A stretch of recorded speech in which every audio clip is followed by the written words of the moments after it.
Welcome back in the lecture 2. In this lecture, we are going to discuss about correctness analysis of an algorithm. Okay.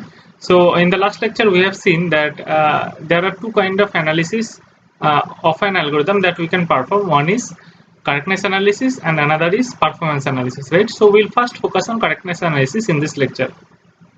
So correctness analysis is again can be done in two ways. First way is experimental analysis or testing, and the second way is formal analysis or proving. Okay, so we'll first discuss about experimental analysis or testing.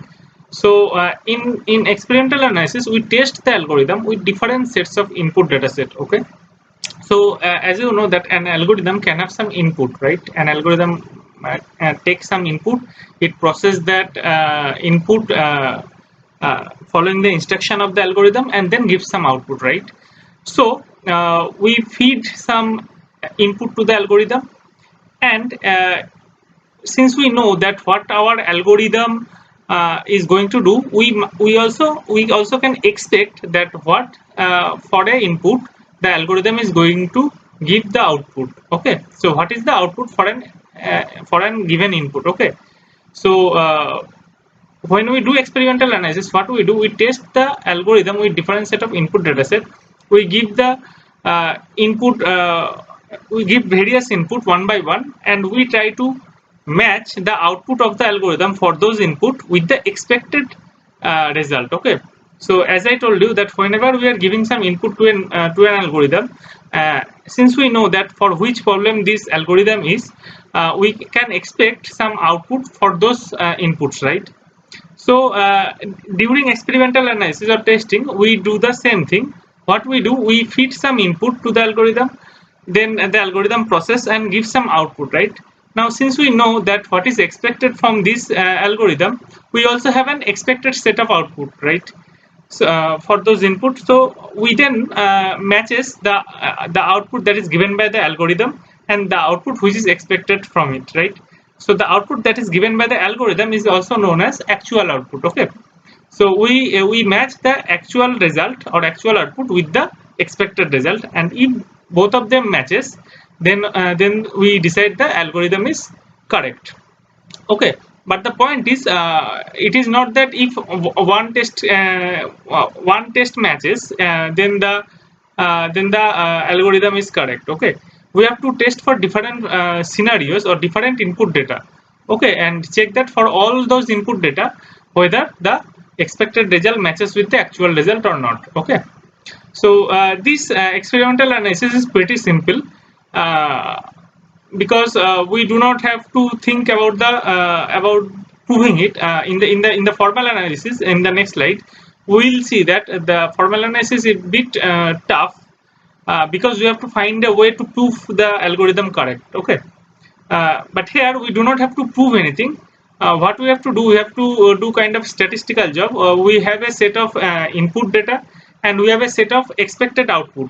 Okay, and we feed the input data to the algorithm gives some output, and we match those expected, we match those actual output to the expected output. Okay, so if they matches, then the algorithm is correct. We tell that the algorithm is correct. If that doesn't match, then we tell that the algorithm is not correct. Okay, so this whole procedure, though may be lengthy, but it's very simple uh, compared to formal analysis. Okay, but the problem is, we cannot always cover all the possible input data set. Okay, now to certify that our algorithm is correct, we have to test that for all the possible input, the algorithm is giving expected output, right? But it is not possible to test the algorithm for all the possible input. Why? Let us take an example. Suppose we have a sorting algorithm, right? So we have a sorting algorithm that sorts n size of an array of size n. Okay, or array of input data size n. Okay, so how many possible input data set could be is n factorial? Okay, I mean, for example, if you take n is equals to 10, means if you try to suppose you have developed an algorithm which sort an array of 10 numbers, and now if you try to test it for all possible cases, you will have 10 factorial number of test input data sets. Okay, so you have to test, I mean, if you try to cover all the set, all the cases, you have to test all those 10 factorial cases, which is around 36 million. Okay, so you can understand that how voluminous the work is, or how tedious the work is. Okay, so that's why it is not always possible to cover all the input data set. Okay, so that's why it is also very difficult to know how much testing is enough, because out of those, for example, in the last example, out of those 10 factorial or 36 million probable input data set, you can only test a few of them, right? Now it is very difficult to know how much or what among those 10 factorial cases will be enough to certify that this algorithm is correct. Okay, so this is about experimental analysis. Even if the experimental analysis does not, I mean, cannot guarantee the correctness of the algorithm, because it cannot cover all the possible input data set, but the experimental analysis is generally used in IT sectors to check whether the algorithm or the software that they are developing is correct. Why? Because there is because the next thing, which is formal analysis or proving, is pretty much difficult. Okay, even for simple algorithms also, formal analysis are very hard. So for a complex software or complex algorithm that the IT industry are developing, it is almost impossible to develop a formal analysis or proving of this algorithm. Okay, so in formal analysis, we prove that the algorithm works for any instance of input dataset. Okay, so this is the plus point of formal analysis, that we can guarantee that it will work for any instance of input data. That's what I have told. So we can guarantee the correctness, but it is very difficult to find a proof, especially for complex algorithms. Okay, even for simple algorithms also, it is very difficult to find a proof sometimes. So what are the steps? How can we prove that whether an algorithm is correct or not using formal analysis? So first, what we have to do? First, we have to identify the properties of input data. Okay, so whenever you are given a problem, whenever you have developed an algorithm, that algorithm takes some input, right? uh, in general, it takes some input, right?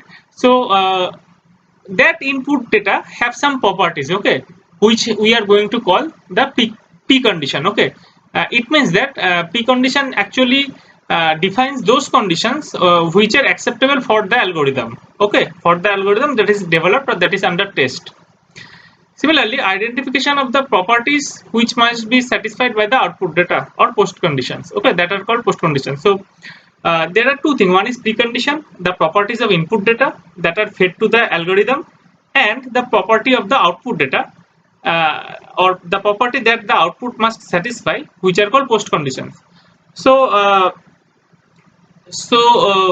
these two conditions has to be met while we are doing the formal analysis. Okay, so precondition and post condition you can obtain or you can derive by analyzing the problem specification.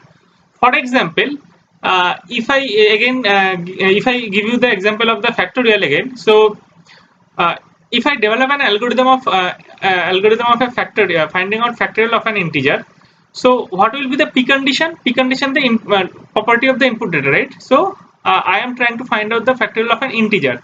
So the input data has to be an integer, generally positive integer. Okay, that is the precondition for the factorial.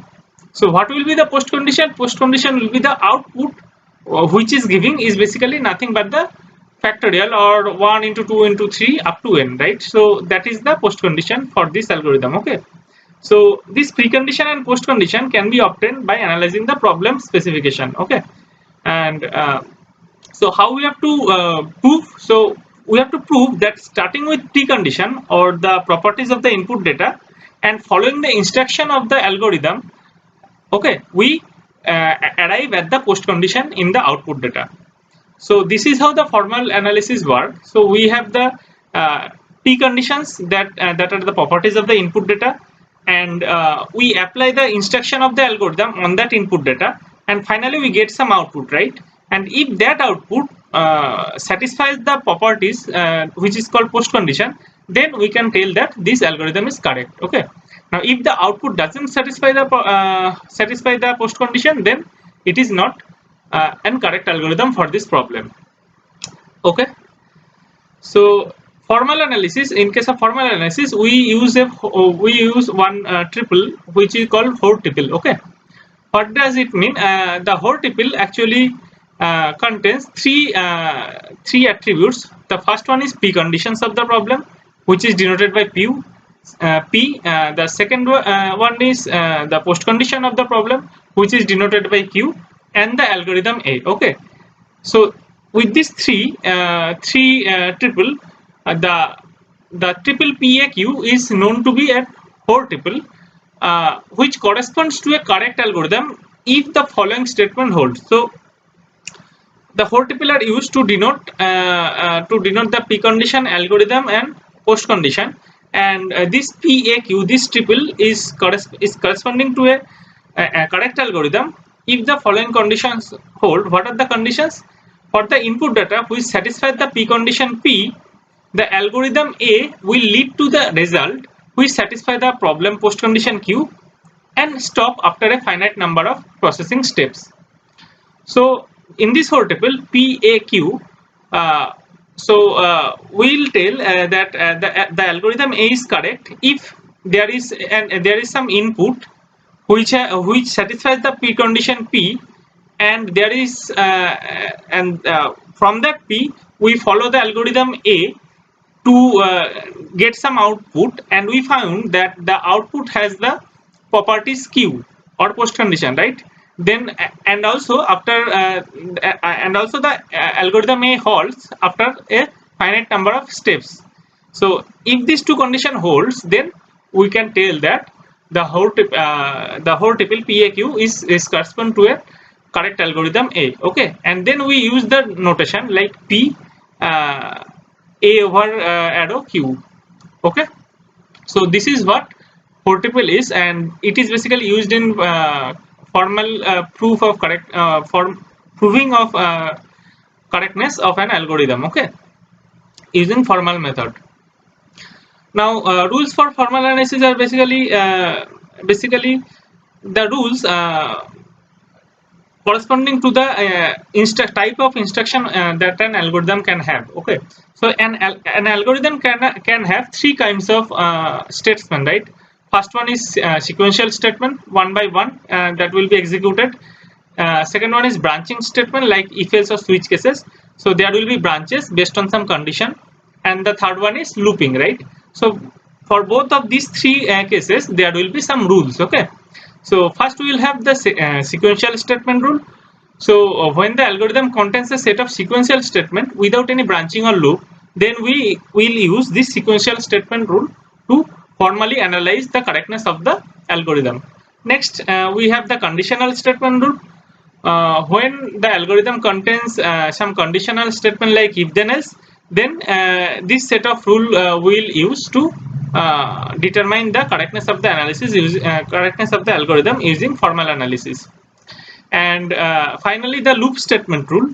When the algorithm contains looping as a part of its logic, then we will use this loop statement rule to prove the correctness of this algorithm. Okay, so we'll get to know about these three rules in a bit detail in the upcoming slides. Okay, so in the next part we are going to discuss about the sequential statement rule.